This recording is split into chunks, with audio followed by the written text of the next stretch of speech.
Most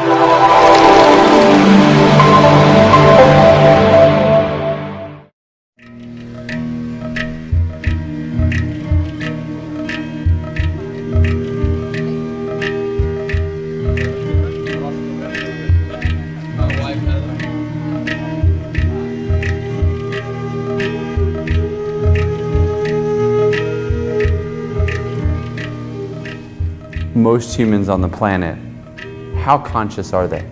In today's world? Yeah, in Los Angeles. You spend time here. Let's take the whole world. I don't want to make a judgment on Los Angeles. In the whole world, it's unfortunately a very minuscule percentage, minuscule. Why is this so? Why is it people are not conscious? The fundamental reason is they have taken themselves too seriously. They don't understand that they're just a pop-up on the planet. They'll pop up and pop out, but big fuss about that.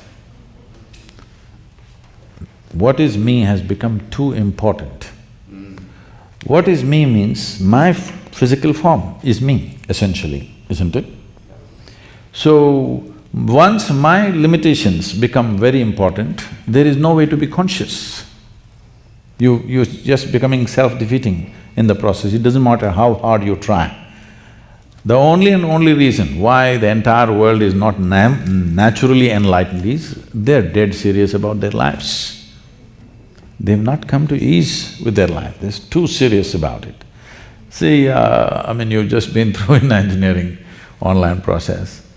If you take the very solar system, in this cosmos, this solar system is a tiny speck.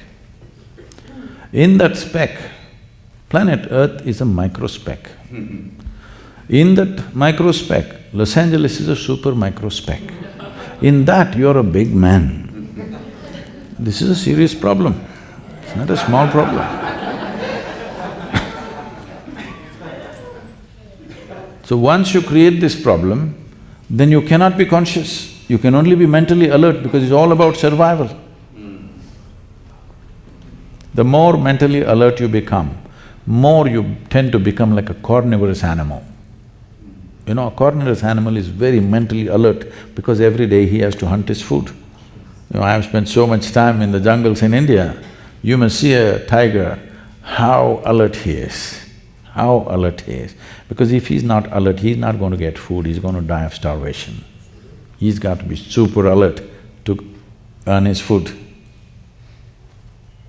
Most people think tigers can kill what they want. No, it's very, very difficult for him to get his prey because all the herbivorous animals are faster than him and they sweat in the body so they can run longer.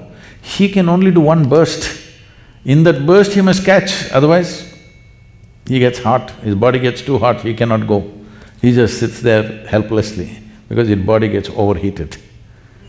You must watch this whole game, how it goes on. How frustrated he is that he can't get his food. He knows his energy levels are going down and as time passes by, he will become more incapable of getting his food. You should see the anxiety on his face. So he's super alert. This is the nature of a carnivorous animal. Once your alertness, mental alertness goes that way, you become like a predator, always looking what you can get, what you can get, what you can get.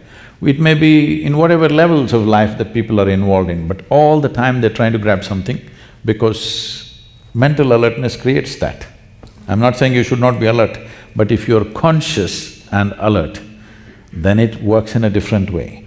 But if you just ramp up your mental alertness, you will become like a hunter all the time, waiting, crouching for something. And if I heard you correctly, many people who are pursuing consciousness end up just becoming more mentally alert. And so, how does one strive to have more consciousness, but if it's not something you can work at or work towards, what is the path? See, the very question when you say to pursue consciousness, how will you pursue consciousness? Or I guess a higher consciousness. In which direction will you pursue? I think in… Because you are consciousness, isn't it? Where is the need to pursue this? See, we can pursue certain levels of competence in the world. See, we can pursue a skill, we can pursue certain levels of competence in the world which will make us a little better with whatever we are doing. But you cannot pursue consciousness. This has to come to ease, then only it'll become conscious. When it becomes very alert, it becomes like an animal. So, becoming an animal means it's not that something wrong, but in the evolutionary scale of things, you're going backwards. See, the most significant aspect of being human is this, that you can determine the nature, the scope and the pace of your evolution, unlike any other creature. This is the most important aspect of being human, that you can determine the nature, scope and the pace of your own evolution, which no other creature can determine. For them, nature pushes them at whatever pace it pushes them. That's what yoga means, tools of transformation, so that you can hasten your evolutionary process.